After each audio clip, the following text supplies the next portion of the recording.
Buenas tardes, muchas gracias. Pues voy a hablarles a ustedes del programa de trasplantes hematopoyéticos de la Clínica Ruiz.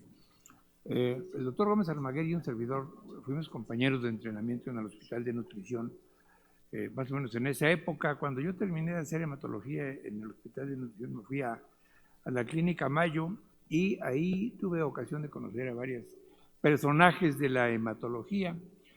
Entre ellos el doctor H. Clark Hoagland, recientemente fallecido, que era entonces el director del programa de trasplantes de la Clínica Mayo. Cuando volví a Puebla a trabajar, se me ocurrió iniciar un programa de trasplante de médula ósea y había dos opciones: reproducir lo que yo había visto hacer en la Clínica Mayo, o bien desarrollar métodos totalmente nuevos. Me decanté por la segunda opción y 10 años después hice el primer trasplante de células hematopoyéticas en la Clínica Ruiz. Esta es una imagen de la batalla del 5 de mayo de 1862, en la que el ejército mexicano derrotó al ejército francés. Curiosamente, el 5 de mayo, pero de 1993, hice el primer trasplante de células hematopoyéticas autólogas en la Clínica Ruiz. Después el halogénico, ya el doctor Gómez mencionó algunos datos de esto.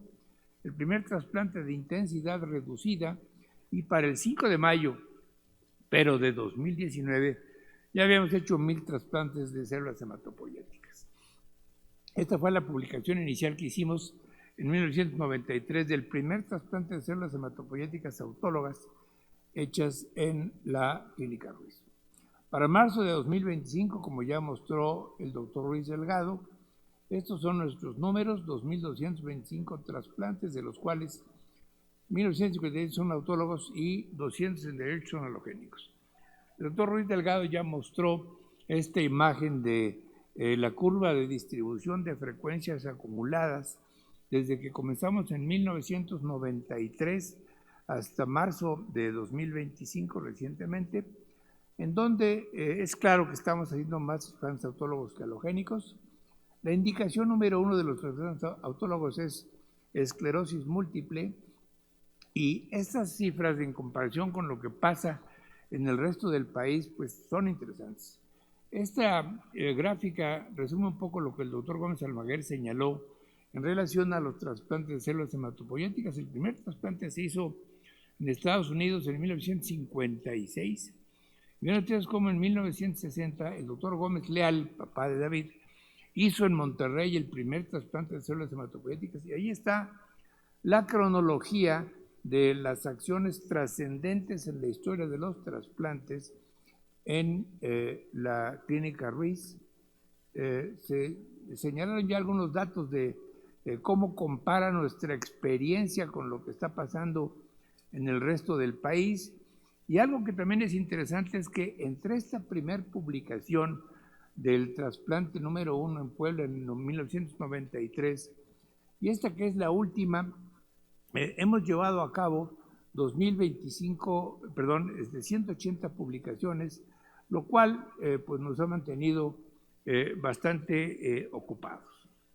Recientemente publicamos este trabajo sobre nuestra experiencia en 1.700 pacientes con esclerosis múltiple, en los que analizamos la morbimortalidad temprana, y encontramos que realmente es muy baja, menos del 3% de los pacientes tienen alguna complicación. Hemos hecho cambios en los métodos para trasplantar las células hematopoyéticas, de tal manera que ahora se llaman los métodos mexicanos para hacer el trasplante de médula ósea. Y aquí está la manera como hacemos los autólogos. Los hacemos de manera extrahospitalaria, empleamos esquemas de acondicionamiento cortos para que el paciente no tenga que hospitalizarse, y además para no tener que congelar las células. Es uno de los cambios que hemos hecho importantes. Aquí está el esquema de trasplantes halogénicos, que emplea busulfán, ciclofosfamida y fludarabina con ciclofosfamida post-trasplante. Una variante de los trasplantes de células halogénicas es el de células haploidénticas, en donde papá, la mamá, cualquier hermano, un hijo, una hija pueden ser donadores si es que comparten el 50% de los genes, lo cual ha cambiado totalmente la historia de los trasplantes. Y también el método que desarrollamos en Puebla para trasplantar pacientes con autoinmunidad utilizando ciclofosfamida a dosis altas para hacer un total de 200 miligramos por kilo con el empleo de rituximab al final del trasplante. En el año de 2020 me pidieron de esta revista que se llama Lancet Hematology que escribiera yo una especie de resumen de las lecciones que habíamos aprendido iniciando un programa de trasplante de células hematopoyéticas en un país en vías de desarrollo.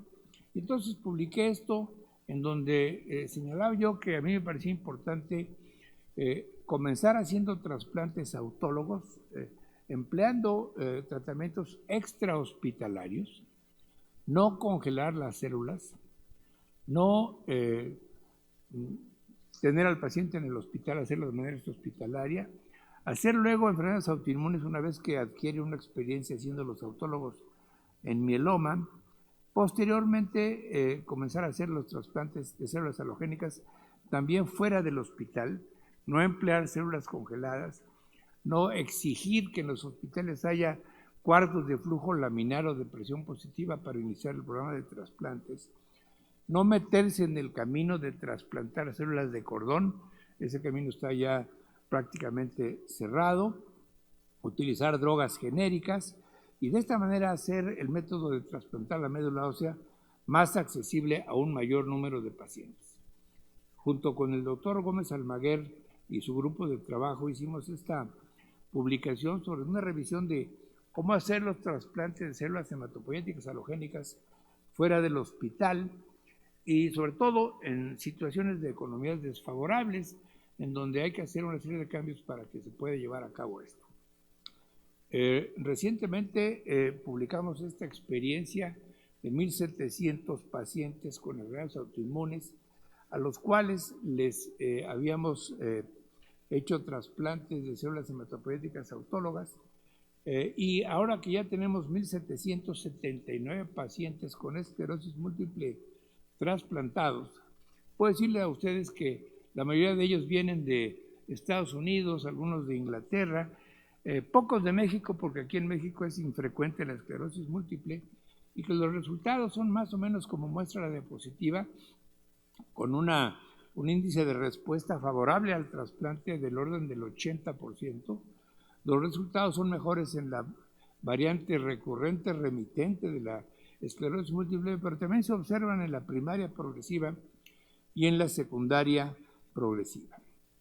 A manera de corolario, con la experiencia que hemos logrado a lo largo de varios años en la Clínica Ruiz, puedo decirles a ustedes que tenemos el programa de trasplantes más grande en esclerosis múltiple, más grande del mundo en este momento, el programa de trasplantes más grande de México, considerando las otras instituciones que hacen trasplantes, la unidad de aféresis más grande del país, la unidad de estancia extrahospitalaria para no tener que llevar a los pacientes al hospital, y hemos logrado pues tener certificaciones como esta de ISO 9000, la certificación por FACT, y hemos podido también hacer publicaciones nacionales e internacionales, y gracias al trabajo que hemos hecho de manera conjunta con el Grupo de Monterrey, de ser objeto de reconocimientos nacionales e internacionales. También, como resultado de estos cambios que hemos hecho en los métodos para trasplantar, pues ahora más pacientes se pueden trasplantar.